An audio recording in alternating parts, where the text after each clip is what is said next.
The rise of feminism marked a profound and necessary shift in our social fabric.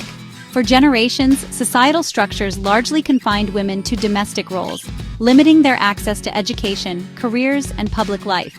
The feminist movement challenged these long-held norms, advocating for equality and the right for women to choose their own paths. This led to a monumental change as millions of women entered the workforce, pursuing careers and financial independence that were previously unattainable. This was not just about jobs, it was a fundamental redefinition of what it meant to be a woman, opening doors to new opportunities and empowering women to contribute their talents across every sector of society. The world began to look very different. This transition from the domestic sphere to the public and professional worlds was a seismic event. It was celebrated as a victory for equality, and rightly so. Women began to fill roles in boardrooms, hospitals, and universities, bringing new perspectives and skills.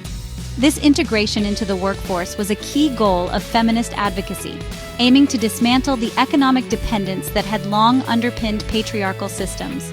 The image of the modern woman became one of strength and capability, able to balance a career and, often, a family. This new ideal represented progress and expanded horizons, offering a vision of a more equitable future where gender did not dictate destiny or limit potential. However, this journey into the workforce was not without its complexities and challenges. While women gained new freedoms and opportunities, they often found themselves shouldering a double burden. Many were still expected to manage the majority of household chores and childcare responsibilities, even while working full-time jobs. This created a demanding reality, where the new responsibilities of a career were simply added on top of the old responsibilities of the home. The promise of liberation sometimes felt more like an expansion of duties, leading to long days and immense pressure to excel in every domain without adequate support structures in place to facilitate this new reality. The cultural narrative surrounding this change was powerful and persuasive. Media and society celebrated the superwoman who could seemingly do it all: climb the corporate ladder, raise perfect children, and maintain a flawless home. While meant to be inspiring, this ideal often set an impossibly high standard. It created a pervasive pressure for women to perform perfectly in both their professional and personal lives, leaving little room for vulnerability or rest. The expectation was not just to participate in the workforce, but to succeed spectacularly, all while upholding traditional domestic ideals. This set the stage for a new kind of stress, one born from the complex dance of navigating modern roles. As women's roles expanded, a concerning trend in mental health data began to emerge.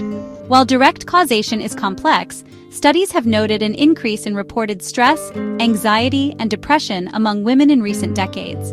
For instance, data indicates that while men have higher rates of suicide, women report higher rates of diagnosed mental illnesses and more frequent suicide attempts. This suggests a deep undercurrent of distress.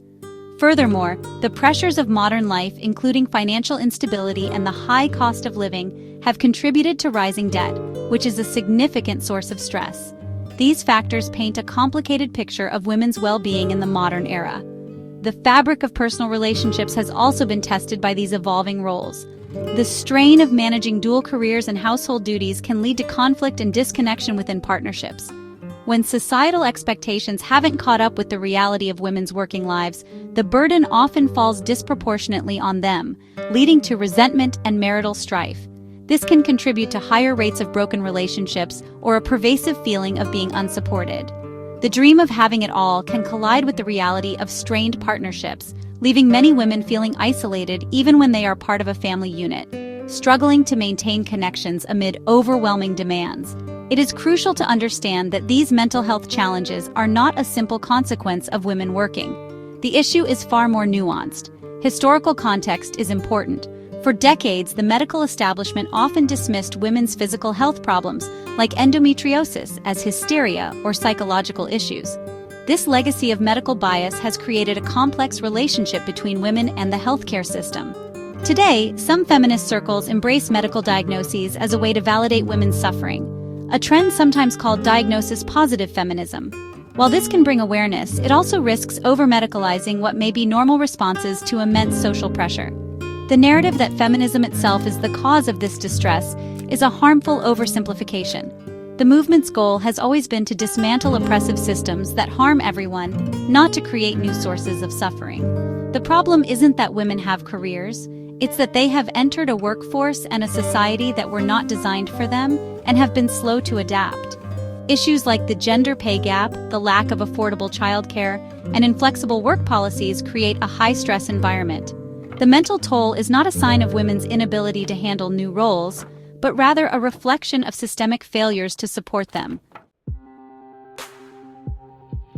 Experts in psychology and sociology offer a clear consensus. Blaming feminism for women's mental health struggles is a misdiagnosis of the problem. Instead, they point to the persistent and rigid gender norms that continue to shape our society. Research shows that these restrictive norms negatively affect both men and women. For women, the pressure to be a perfect professional, a nurturing mother, a devoted partner, and a domestic manager all at once creates an unsustainable level of demand. It's not the work that is the problem, but the societal expectation to perform all roles flawlessly without the necessary systemic support, creating a perfect storm for burnout and anxiety. Studies consistently show that the root of much of this stress lies in the second shift. This term describes the unpaid labor of housework and childcare that women often perform after completing a full day of paid work. Even in households where both partners work full-time, research indicates that women still perform a disproportionate share of domestic tasks.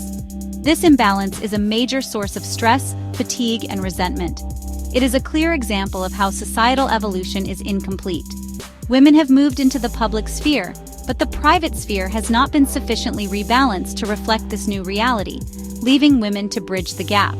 Furthermore, experts highlight that the conversation about mental health is often distorted by extreme voices amplified on social media.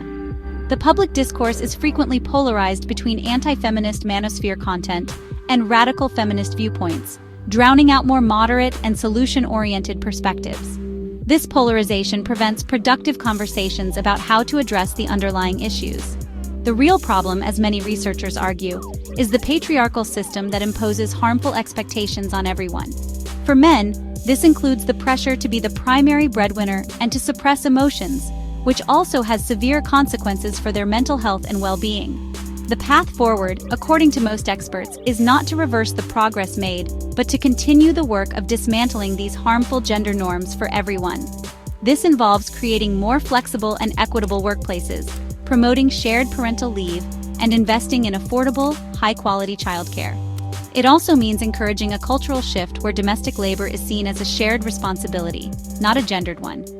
The goal is to build a society where both men and women can thrive, free from the constraints of outdated roles.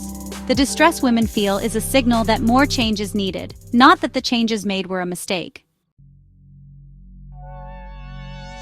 The question of whether women would be happier returning to more traditional roles is a complex one, and the evidence does not suggest a widespread desire for such a reversal. While some individuals may personally prefer a more traditional arrangement, there is no indication of a collective movement to abandon the gains of the past several decades. For most women, the access to financial independence, personal fulfillment, and professional achievement is invaluable. The challenges they face are not seen as an inherent flaw in having a career, but as problems with the current structure of work and society that need to be fixed. The notion that retreating to the domestic sphere would solve women's mental health issues is a simplistic fantasy. It ignores the well-documented struggles of women in previous eras, including feelings of isolation, lack of autonomy, and the frustration of unfulfilled potential that Betty Friedan famously termed the problem that has no name. A return to traditional roles would mean trading one set of stressors for another, while also sacrificing the economic and personal freedom that so many women have fought for. The solution is not to go backward, but to move forward toward a more genuinely equitable society that supports all its members. A more productive approach, and one supported by research, is a collaborative effort to redefine roles and responsibilities for both men and women. The conversation is shifting to focus on how to alleviate the pressures on everyone.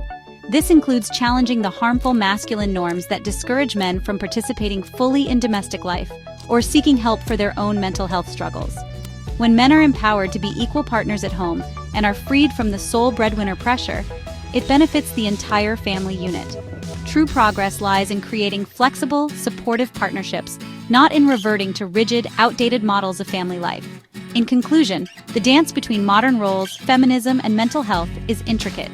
The stress many women experience today is not a verdict on their decision to work, nor is it an indictment of feminism.